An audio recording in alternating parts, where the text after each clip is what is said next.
the great weapons of Satan. பயம் என்பது பிசாசுடைய மிகப்பெரிய ஒரு ஆயுதம். But the Bible says God has not given us the spirit of fear. தேவன் நமக்கு பயமுள்ள ஆவியை கொடாமல் வேதம் சொல்கிறது. 2 Timothy 1:7. 2 தீமோத்தேயு 1:7. God has given us a spirit of peace. தேவன் நமக்கு சமாதானமுள்ள ஆவியை கொடுத்திருக்கிறார். Freedom from anxiety. கவலையிலிருந்து விடுதலை. Freedom from fear. பயத்திலிருந்து விடுதலை. Because Satan has been defeated. ஏனென்றால் சாத்தான் தோற்கடிக்கப்பட்டான். I want to show you Hebrews in chapter 2. எபிரேயர் 2ஆம் அதிகாரத்தில் உங்களுக்கு காண்பிக்க விரும்புகிறேன். There it says Jesus died to deliver us from fear. இயேசு நம்மை பயத்திலிருந்து விடுதலையாக்கும்படியாக அவர் மரித்தார். It is I feel that many of you have many fears in your heart. உங்களில் अनेகருக்கு अनेக விதமான பயங்கள் இருக்கிறது. Fear about the future. எதிர்காலத்தை குறித்த பயம். What will happen if I lose my job? என்னுடைய வேலையை இழந்து விட்டால் நான் என்ன செய்வது? What will happen if my husband dies? என்னுடைய கணவன் மரித்து விட்டால் என்ன செய்வேன்? What will happen if my child gets sick seriously? என்னுடைய குழந்தைக்கு கொடிய வியாதி வந்து விட்டால் என்ன செய்வேன்? What will happen if my husband gets cancer? என்னுடைய கணவனுக்கு கேன்சர் வியாதி வந்து விட்டால் என்ன செய்வேன்? So many fears. இதுபோல எத்தனையோ பயங்கள். What will happen if the landlord throws us out of the house? என்னுடைய வீட்டு சொந்தக்காரனை வீட்டை விட்டு வெளியேற்றி விட்டால் என்ன நடக்கும்? What will happen if I lose my job? என்னுடைய வேலை போய் விட்டால் என்ன நடக்கும்? Fear, fear, fear, fear, fear. பயம் பயம் பயம் பயம் பயம். It's all from the devil. இவைகளெல்லாம் பிசாசினிடமிருந்து வருகிறது. God has not given us the spirit of fear. தேவன் நமக்கு பயமுள்ள ஆவியை கொடுக்கவில்லை. Why did Jesus die? ஏன் இயேசு மரித்தார்? Not only to deliver us from sin, நம்மை பாவத்திலிருந்து விடுதலையாக்குவது மட்டுமல்ல, but to deliver us from this fear that the devil puts upon us. பிசாசு நம்மீது வைக்கக்கூடிய பயத்திலிருந்து நம்மை விடுதலையாக்கும்படியாக இயேசு மரித்தார். Hebrews chapter 2, எபிரேயர் 2ஆம் அதிகாரம் verse 14 and 15. 14-15 வசனங்கள். It says here that because we are made of flesh and blood, Jesus took flesh and blood. நாம் மாம்சத்திலும் இரத்தத்திலும் உண்டாக்கப்பட்டது போலவே இயேசுவும் அதே மாம்சத்திலே வந்தார். Because only if he took flesh and blood he could die. அவர் மாம்சத்தையும் இரத்தத்தையும் வைத்து வந்தால் தான் அவர் மரிக்க முடியும். If he came as a spirit here, how could he die? அவர் ஆவியாகவே இந்த பூமிக்கு வந்தார் என்று சொன்னால் எப்படி மரிக்க முடியும்? So he became like us so that he could die. அவர் மரிக்கும்படியாக நம்மை போலவே வந்தார். And why did he die? அவர் ஏன் மரித்தார்? So that through death he might break the power of Satan who had the power of death. தமது மரணத்தினாலே மரணத்தினுடைய அதிகாரத்தை வைத்திருக்கக்கூடிய சாத்தானை ஜெயிக்கும்படியாக. Now read that carefully. இதை கவனமாய் வாசியுங்கள். We must read the Bible slowly. நாம் வேதத்தை மெதுவாக வாசிக்க வேண்டும். Many Christians read the Bible too fast. अनेक கிறிஸ்தவர்கள் வேகவேகமாக வசனத்தை வாசிக்கிறார்கள். That's why they don't get anything from it. ஆகவே தான் அதிலிருந்து ஒன்றையும் பெறுவதில்லை. It's no use reading through the Bible 50 times in your life. உங்களுடைய வாழ்க்கை முழுவதுமாக 50 முறை வேதத்தை வாசித்து விட வேண்டும் என்பது பிரயோஜனமில்லை. It is better that the whole Bible goes through you at least once in your life. உங்களுடைய வாழ்க்கையிலே ஒரு முறையாவது இந்த முழு வேதாகமும் உங்களுக்குள்ளாய் கடந்து செல்ல வேண்டும். I am more interested in the whole Bible going through me once than me going through the Bible 50 times. நான் இந்த வேதத்திற்கு மூலமாக 50 முறைகள் வாசிப்பதற்கு பதிலாக இந்த வேதமானது எனக்குள்ளாக ஒரு முறையாவது போக வேண்டும் என்பதிலே நான் அதிக பிரியமாக இருக்கிறேன். That's one of the prayers I pray. இதை நான் ஜெபிக்கக்கூடிய ஜெபங்களிலே ஒன்று. I don't pray, Lord help me to read the Bible 50 times. ஆண்டவரே வேதத்தை 50 முறை வாசிக்க உதவி செய்யும் என்று ஜெபிப்பதில்லை. This is my prayer.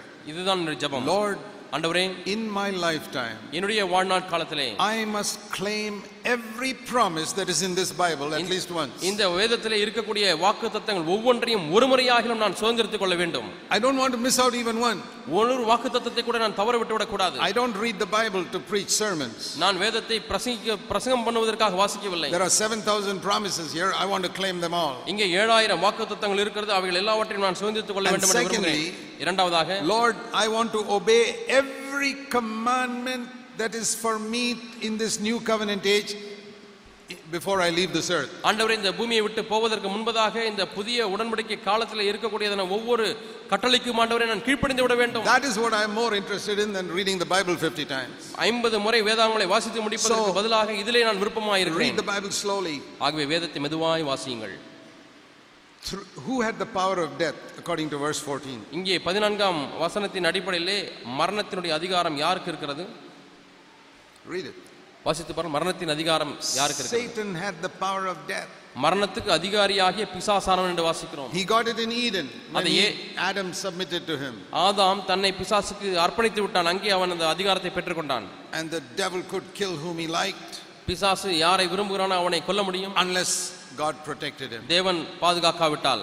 You know, when God allowed Satan to give sickness to Job, யோபுவிற்கு வியாதியை கொடுக்க முடியாய் தேவன் சாத்தானுக்கு அனுமதித்தார். God told him in Job chapter 2, யோபு 2ஆம் அதிகாரத்திலே தேவன் சொன்னார், you can give him sickness but you cannot kill him. நீ வியாதியை கொடுக்கலாம், ஆனால் நீ அவனை கொல்லக்கூடாது. Satan could have killed him. சாத்தான் யோபை கொன்றிருந்திருக்கலாம். God said no. ஆண்டவர் வேண்டாம் என்று சொன்னார். Satan had the power of death. சாத்தானுக்கு மரணத்தினுடைய வல்லமை இருக்கிறது. But when Jesus died, ஆனால் இயேசு மரித்த பொழுது, according to this verse, இந்த வசனத்தின் அடிப்படையில், and rose again, மீண்டும் உயிரோடு எழுந்த பொழுது, he took that power of death from Satan. அந்த மரணத்தினுடைய வல்லமையை சாத்தானிடத்திலிருந்து பறித்துக் கொண்டார். And do you know what he says in Revelation chapter 1? வெளிப்படுத்தின விசேஷம் 1ஆம் அதிகாரத்தில் என்ன சொல்கிறார்? I have the keys of death now. மரணத்தினுடைய திறவுகோலை நான் இப்பொழுது வைத்திருக்கிறேன். Who had the key before the resurrection? இயேசு உயிர்த்தெழுதலுக்கு முன்பதாக யார் அந்த திறவுகோலை வைத்திருந்தார்? Jesus, the devil. பிசாசு வைத்திருந்தார். Here it is. இங்கே சொல்லப்பட்டிருக்கிறது. Maybe you are learning some new things today. இன்றைக்கு ஒருவேளை புது காரியங்களை கற்றுக்கொள்கிறீர்கள். See Revelation and chapter 1. வெளிப்படுத்தின விசேஷம் 1ஆம் அதிகாரம். When the Lord spoke to John, யோவானுக்கு ஆண்டவர் பேசுகிறார். he says there in Revelation chapter 1, வெளிப்படுத்தின விசேஷம் 1ஆம் அதிகாரத்தில் சொல்கிறார். verse 8, 8ஆம் I வசனம். am the beginning and the end. நானே I'm ஆதியும் Alpha அந்தமாய் and இருக்கிறேன். Omega. நான் அல்பாவும் ஒமேகாவுமாய் இருக்கிறேன். And further down he says, கீழே சொல்கிறார், I have the keys of hell and death. Verse 18. 18ஆம் வசனத்திலே அவர் சொல்கிறார், நான் மரணத்திற்கும் பாதாளத்திற்கும் உரிய திறவுகோலை உடையவராய் Who has இருக்கிறேன். the keys of death? மரணத்தினுடைய திறவுகோல் யாரிடத்தில் இருக்கிறது? Jesus. இயேசுவிடத்திலே. Who had it before Jesus came to the earth? இயேசு இந்த பூமிக்கு வருவதற்கு முன்பதாக அந்த திறவுகோல் யாரிடத்தில் இருந்தது? Satan. சாத்தானிடத்திலே. Even when Jesus was on the earth, இயேசு இந்த பூமியிலே வாழ்ந்து கொண்டிருந்த பொழுதிலும் கூட Satan had that key. சாத்தானிடத்திலே தான் அந்த சாவி But when இருந்தது. Jesus died இயேசு மரித்த பொழுது, and conquered death, மரணத்தை மேற்கொண்ட பொழுது, he took the key from Satan. அந்த திறவுகளை சாத்தானிடத்திலிருந்து வாங்கி கொண்டார். If you read Hebrews 2:14 and Revelation 1:18, you see that very clearly. நீங்கள் எபிரேயர் 2:14ஐயும் வெளிப்படுத்தின விசேஷம் 1:18ஐயும் வாசிக்கும் பொழுது தெளிவாக அதை பார்க்க முடியும். Why did he take it away? ஏன் அவர் அதை எடுத்துக் கொண்டார்? Now come back to Hebrews 2:15. இப்பொழுது எபிரேயர் 2ஆம் அதிகாரம் 15ஆம் வசனத்துக்கு வாருங்கள்.